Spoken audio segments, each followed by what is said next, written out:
السلام عليكم ورحمة الله وبركاته. تعالي النهاردة هقولك ازاي تفرزي الليمون بالطريقة الصح، والطريقة اللي انا هعملها معاكي النهاردة من افضل واجمل الطرق اللي جربتها في حياتي. اول حاجة هنجيب الليمون، هنغسله غسلة كويسة جدا وهنشفه من المية تماما. ويا ريت لما تروحي تشتري الليمون تجيبي الليمونة السليمة، ما تجيبيش اي ليمونة تكون بايظة. وخلاص كده بعد ما نشفته تماما من المية هجيب الكيس وهعبيه سليم زي ما هو كده، وهخرج اي هوا في الكيس وهنربط الكيس بالطريقه دي. ما تسحبيش الكيس كله، خلي طرفه بالطريقه دي عشان لما تحبي تستخدمي الليمون تسحبي طرف الكيس بس، هتلاقيه اتفك معاكي بكل سهوله. هتاخدي الليمون وهترجعي تقفليه تاني بنفس الطريقه. هعمله معاكم مره تانية.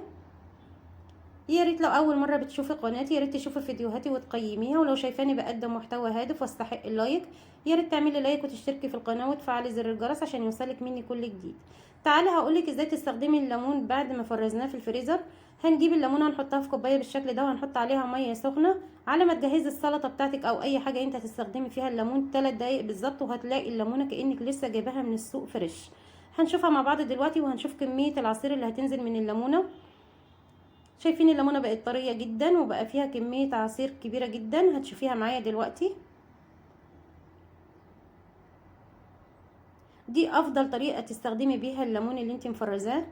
شايفه كميه العصير اللي نزلت من الليمونه، طريقه جميله جدا. اتمنى ان شاء الله تجربي الطريقه دي وتعجبك. ويا ريت لو عجبتك تكتبي لي في الكومنتات تحت وتقولي لي رايك فيها ايه، ولو انت جربتيها قبل كده تقولي لي رايك فيها ايه. شايفين كميه العصير ما شاء الله اللهم بارك. لو انت جايبه ليمونه طازه مش هيخرج منها كميه العصير دي كلها. اتمنى ان شاء الله الفيديو يكون عجبك.